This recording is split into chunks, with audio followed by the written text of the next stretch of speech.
మనిషి జీవితంలో కష్టసుఖాలు సర్వసాధారణం. జీవితంలో ఎదురయ్యే సమస్యలను ధైర్యంగా ఎదుర్కొంటూ జీవితంలో ముందుకు సాగేవారు చాలామంది ఉన్నారు. అయితే కొందరు మాత్రం తమకు వచ్చిన సమస్యలకు ఆత్మహత్యే పరిష్కారమని భావిస్తుంటారు.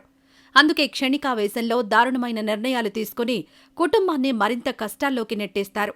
ఇలా కొందరు తల్లిదండ్రులు తీసుకునే అనాలోచిత నిర్ణయం కారణంగా వారి పిల్లలు అనాథలుగా మారిపోతున్నారు. తాజాగా ఓ తండ్రి ఆత్మహత్య చేసుకునే ముందు రాసిన ఓ లేఖ అందరి హృదయాలను కలిచివేసింది. కన్నా, ఇక మీదట మిమ్మల్ని చూడడానికి నేను రాను అంటూ రాసిన లేఖ ప్రతి ఒక్కరి హృదయాలను కదిలించింది. అలా తన పిల్లలకు లేఖ రాసి ఆ తరువాత రైలు కింద పడి ఆత్మహత్య చేసుకున్నాడు.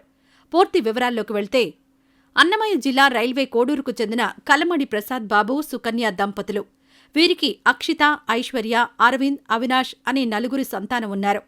ప్రసాద్ బాబు బేల్దారి పనులు చేసుకుంటూ కుటుంబాన్ని పోషించేవాడు. అలా వారి సంసారం కొంతకాలం పాటు హాయిగా సాగింది. అయితే ఆ దంపతుల మధ్య కొంతకాలం నుంచి తరచూ గొడవలు జరుగుతున్నాయి. ఈ క్రమంలోనే 2 వారాల కిందట వారి మధ్య మరోసారి గొడవ జరిగింది. ఈ సమయంలో సుకన్య క్షణికావేశంతో ఇంట్లో ఉరివేసుకుని ఆత్మహత్య చేసుకుంది. ప్రసాద్ భార్యతో గొడవపడేవాడు కాని ఆమె మరణం అతడికి తీవ్ర మనోవేదనకు గురిచేసింది. తన భార్య లేని జీవితం వృధా అనుకుని తాను చనిపోవాలని నిర్ణయించుకున్నాడు. ఈ నేపథ్యంలో స్థానిక అంగన్వాడీ సిబ్బంది ద్వారా పిల్లలను గత నెల 29న ఐసీడీఎస్ అధికారులకు అప్పగించాడు. అంతేకాక పిల్లల తల్లి లేనందున వారిని తాను పోషించలేనని, మీరే చూసుకోవాలని అధికారులకు లేఖ రాసిచ్చాడు. ఐసీడీఎస్ అధికారులు కూడా పోలీసుల సమక్షంలో ఆ 4 పిల్లలను తీసుకుని రాజంపేట బాలసదన్లో చేర్చారు. ఆదివారం నూతన సంవత్సరం సందర్భంగా ప్రసాద్ బాబు పిల్లల వద్దకు వెళ్లాడు. తాను చనిపోవాలని నిర్ణయించుకుని వారిని కడసారి చూసేందుకు అక్కడికి వెళ్లి కొంత సమయం గడిపాడు. వారికి కొన్ని తినుబండారాలు ఇప్పించి అక్కడ్నుంచి వెళ్లిపోయాడు. అనంతరం సోమవారం ఉదయం రైల్వే కోడూరులోని రైల్వే స్టేషన్ సమీపంలో రైలు కింద పడి ఆత్మహత్య చేసుకున్నాడు. సమాచారం అందుకున్న పోలీసులు ఘటనా స్థలానికి చేరుకుని మృతదేహాన్ని స్వాధీనం చేసుకున్నారు.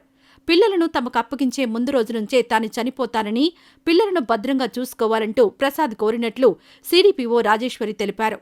ఆ సమయంలో ఆయనకు చావే పరిష్కారం కాదని, కౌన్సిలింగ్ ఇచ్చినా ఫలితం లేకుండా పోయిందని వారు తెలిపారు. మరి ఇలా దంపతులు గొడవలు పడి క్షణికావేశంలో ఆత్మహత్యలు చేసుకుని పిల్లలను అనాథలను చేస్తున్నారు. ఇలాంటి ఘటనలపై మీ అభిప్రాయాలను కామెంట్స్ రూపంలో తెలియజేయండి. ఇదిలా ఉంటే, కామారెడ్డి జిల్లా పిట్లం మండలం ధర్మారంకు చెందిన హనుమంతప్ప ఇంట్లో చోరీ చేసేందుకు అదే గ్రామానికి చెందిన శంకర్ అనే వ్యక్తి ప్లాన్ వేసుకున్నాడు. ఈ క్రమంలోనే శనివారం రాత్రి హనుమంతప్ప కుటుంబ సభ్యులు నిద్రలోకి జారుకున్న తరువాత శంకర్ ఇంట్లోకి చొరబడ్డాడు.